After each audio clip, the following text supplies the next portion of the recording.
caawa iyo muhiimadda ay leedahay aad iyo aad isaga sheekeyn mayno waan garanaynaa. Senator Dube waa mahadsan yahay. waa run laba arrimood oo isu soo keen qaabisha ayay ahayd inaan maalmaha taariikhiga aan xusno oo aan maxaan ku raadin muujino oo aan u istaagno isla markaana duruufaha gaarka ah ee dadkeenu ay ku sugan yihiin maanta na inaan ka jawaabno. sidaas daraaddeed ayay ahayd in aan dhinno oo aan yarayno kharashka dabaaldegga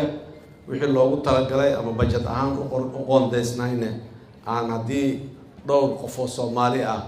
ay habeen casho u noqon karayaan aan ugu leexino waana u leexinay. marka dadaalkaasi waa ka mahad celinayaa mas'uuliyiintii ka qayb qaadatay ee isu xil qaatay inay hawsha sidaa ay u dhacdo. waa ku mahadsanyihiin walaalayaal. usbuuca xorriyadda caawa aan kusoo gabagabayn doono haddii alla yidhaah taariikhdiisa waan wada garanaynaa. 26 Juun waa usoo dabaaldegnay, maantana 1 Luulyo ayaan u dabaaldegaynaa.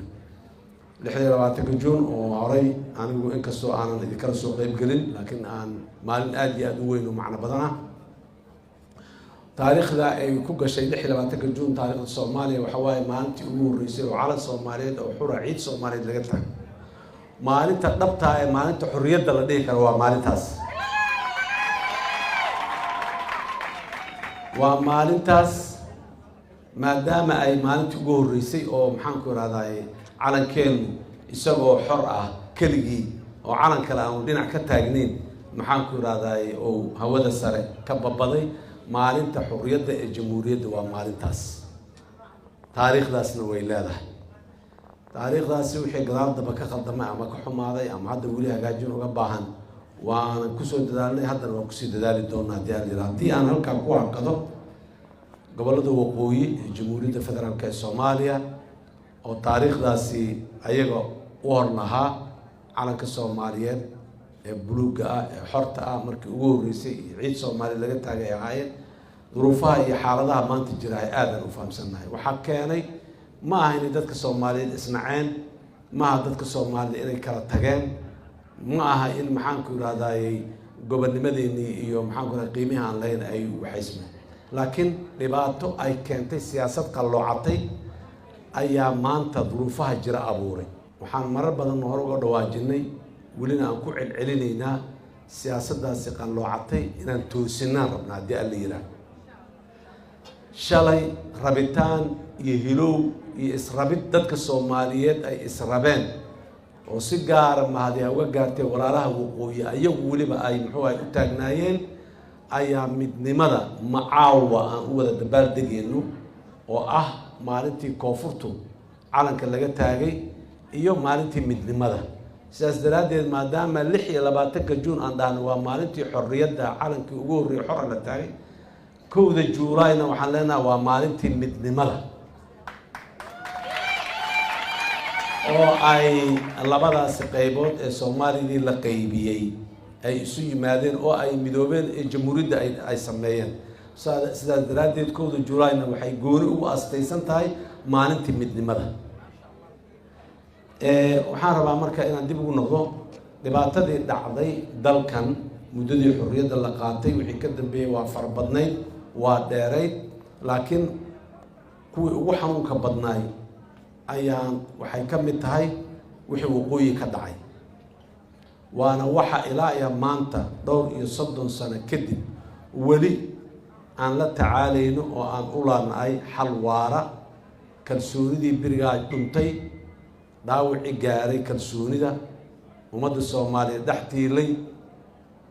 inaan ka soo kabanahay dhowr iyo 30 sano sii maray. waxaan rabnaa horta cibaarada ama khibradda ugu fiican ee meesha aan ka qaadanayna waxay tahay qalbiga dadka Soomaalida in la ilaaliyo, inaanan dhaawac loo geysanin qalbiga. laanna dhaawaca qalbiga loo geystahay kasoo bogsashadiisu waa dheer tahay waana dhib badan tahay. sidaas daraaddeed slogan-keennii ahay Soomaali heshiis ah waxa uu asalkiisa iyo nuxurkiisu yahay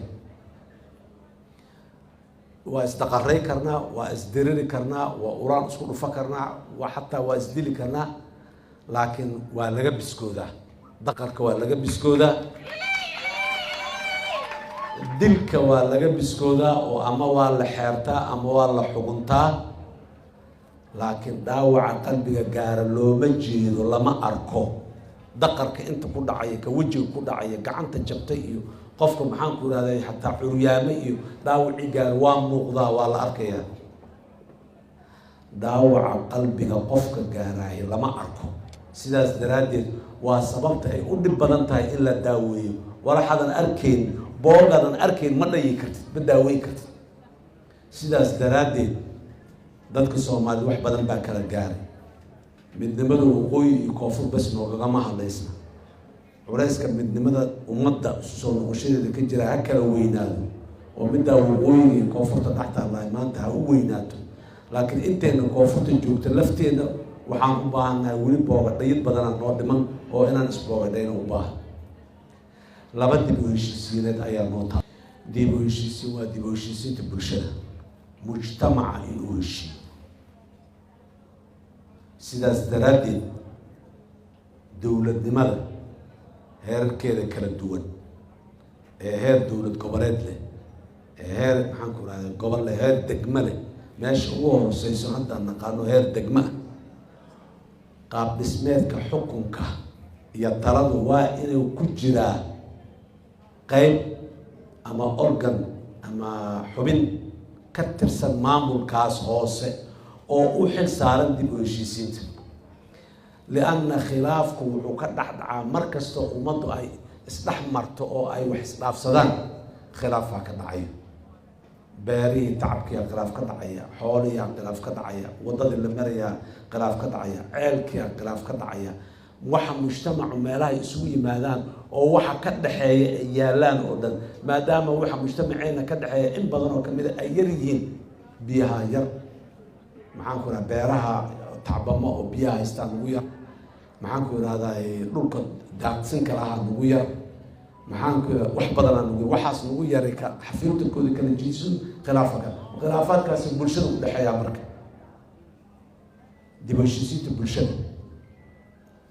dib u heshiisiintaas bulshada markaa meeshaas ugu hooseyso oo meesha bulshadu ay ku macaamilaysaa waa in uu ka jiraa qaab dhismeedka xukunka ee ka dhisan qayb ka mid ah oo qaabil sida qaybtan caafimaadka waa qaybtaana waa tacliinta qaybtaana waa biyaha qaybtaan waa cadaaladda qaybtaan waa canshuuraha qaybtaan waa amniga aan u leenahay qayb la mida oo structureka dowladnimada ku jirta oo dib u heshiisiinta bulshada u xil saaran waa inay jirtaa qawaaniin iyo lawaaix waxaa kala hagan waa inaan samaysana waxna waa nooga bilaaban yihiin sidaas daraaddeed dib u heshiisiinta bulshada marka waa wax socdo waay waa socoto meel kuma eka xadath ama event maanta kowda July u dabaaldegnay waana dhamaysanay caawa waa kala hoyanaynaa aan leenahay maaha waa arrin joogta oo soconayso oo mar walba u baahan inay sii socoto ay sii socoto ay sii socoto taas waxaa la yiraahdaa dib u heshiisiinta bulshada degmada ka keen gobolku ha lahaado heer gobol dib u heshiisiin ha u dhacdo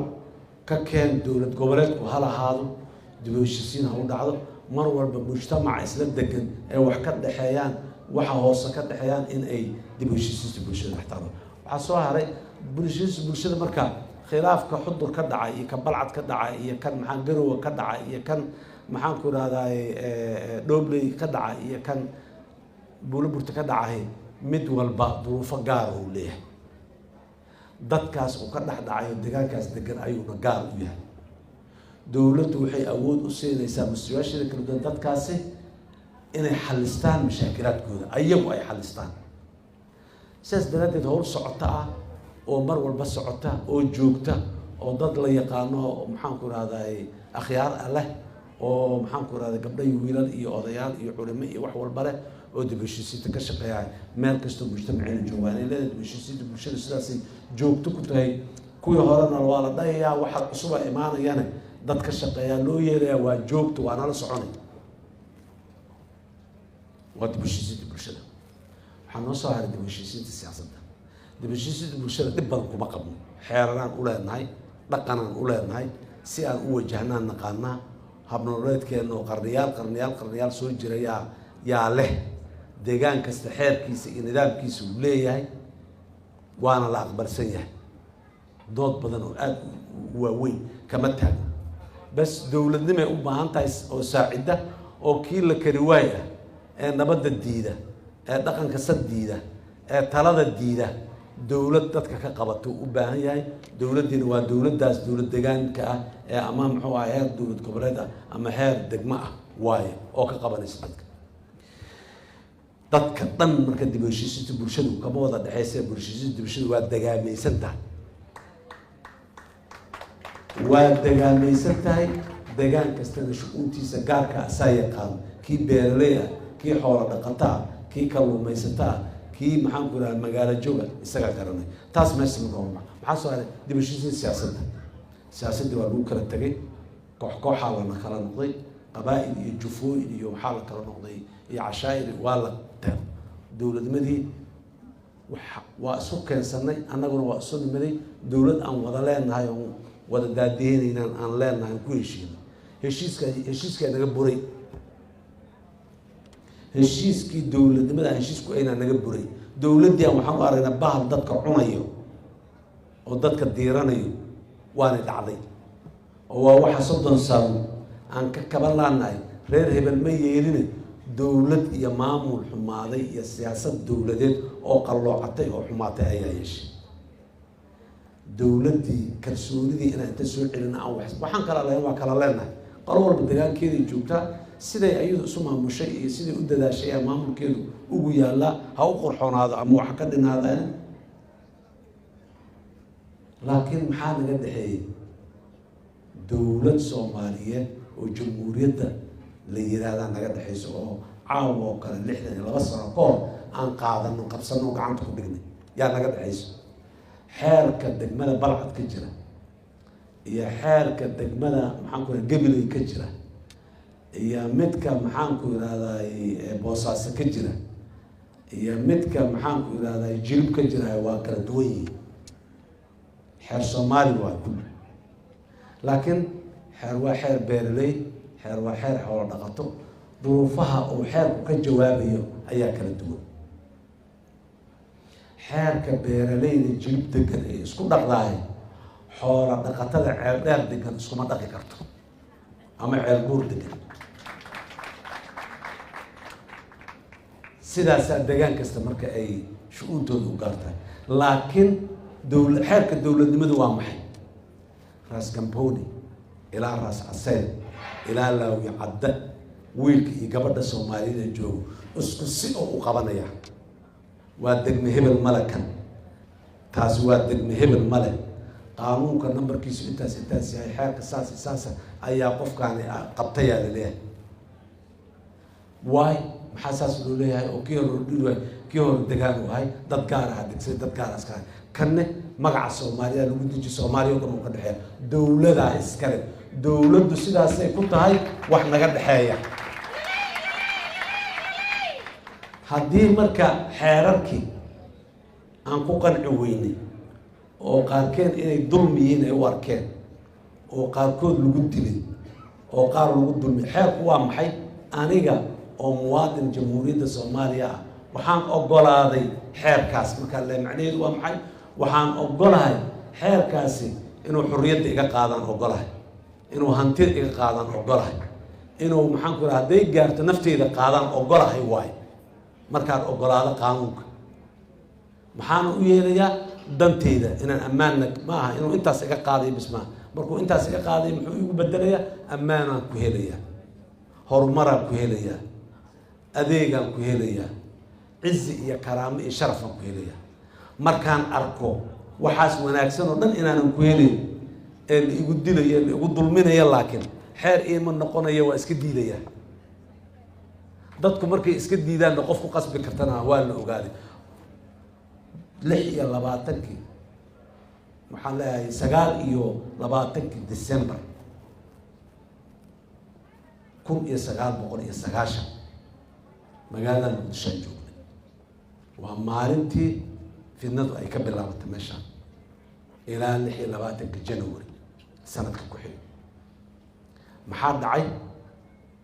dowladda joogtay ciidan kuma yareen hub kuma yareen gantaalo hawada laga tuuro kuwa badda laga rido maraakiib saaran dayaarado maxaan ku iraahdaayey dagaalamo oo hawada mara wax walba ayay dowladdaasi lahayd ciidan 100 kun oo kor u dhaafana waa lahayd 200 kun ku dhawaada waa celi waayeen dowladnimadii waa hay waayeen maxay u hay waayeen dadka Soomaaliyeed aa diiday dadka Soomaaliyeed markay wax diidaan awood ka xoog badan oo ku qasbi kartaa ma jirto maxaana laga rabaa dadka inaan xukunno waxa ay raali ka yihiin oo ayagu ay ku heshiiyeen ay doorteen oo yidhaahdaan kanaan hogaansanahay aan lagu xukumay yaa lagu xukumi karaa kaasaa dadka lagu xukumaya kaasaa dadka lagu heshiisiinaya dib u heshiisiinta siyaasadda marka maxaa u asala ayadana xaggee ka guntantaa dib u heshiisiinta siyaasadda waxay ka guntantaa oo ugu weyn waa dastuurka waa heshiis bulsho social contract waa afka qalaad lagu yiraahdo heshiiskaas bulsho waa dastuurkeena markaan dastuurka heshiis ku noqona macnaheedu waxa waa siyaasadda waa ka heshiinay wixii kale ka rakimaya dastuurkan dhameystirayna ilaa hadda dastuurka waa ka heshiinaanahay waa dhameystirnaanahay waa noo qabyo marna manaan qabinba noomaba oolin markii aan yeelaynay asigoo qabyo noo ah ayuu noo yaalaa marka arrinta maanta noo taagan waa taas meeshaasay wax nooga dhimayeen dadaalkeedaan gelaynaa wixii waxaas caqabad ku oo dhanna waa leexinaynaa ilaahay idankiis awoodda aan ku leexinahayna waa leenahay waxaan rabaa marka dadka Soomaaliyeed u diyaar garoobaan dastuurka inaan dhameystiro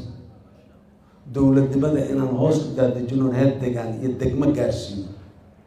walaalaha waqooyiga oo maanta siyaasiyan nooga maqan inaan jirino wax kasta oo ay ku qancayaan oo daaweynayo oo aan dib ugu midoobi karno inaan dib ugu midoowno dowladdan slogankeeda waa kaas Soomaaliya heshiis meeshaas ka bilaabataa meeshaas ku dhamaataa dowladda heshiis la'aan markaas ka bacdan dowladda u jeesanina marka hore waa inaan gacmo daahira wax daahira markaan anagu heshiis noqonaan dowladda heshiis la noqon karnaa mar kale dadka Soomaaliyeed meel kasta ay joogaan waxaan leeyahay hambalyo sanad guurada 62 ilaahay idinkiisa sanad guurada 63 ee soo socota xaaladda dalka uu yahay asoo ka fiican roobab noo da'een beeruhu noo baxeen ilaahay idinkiis dowladnimadu noo sii hagaagtay oo ayos noogu degtay ilaahay idinkiis amnigu meeshu maanta taagan yahay meel ka fiican oo marayo ayaan tegaynaa wax badan oo sii sheega ayaan qabay laakiin xaggaana liiga dhagaya saacadda dhamaatay la leeyahay mar kale waxaan leeyahay hambalyo dhammaan ummadda Soomaaliyeed waxaan ku soo gabagabeynaa ummadda Soomaaliyeed ee dhageysanaysa ama daawanaysa meel kasta caalamka ku joogto dal iyo dibadda walaalaha Soomaaliyeed ee abaaru ay hayaan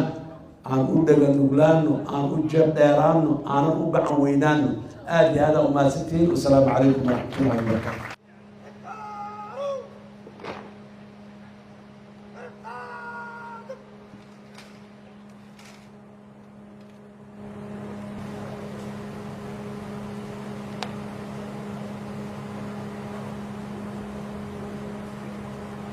Ufa!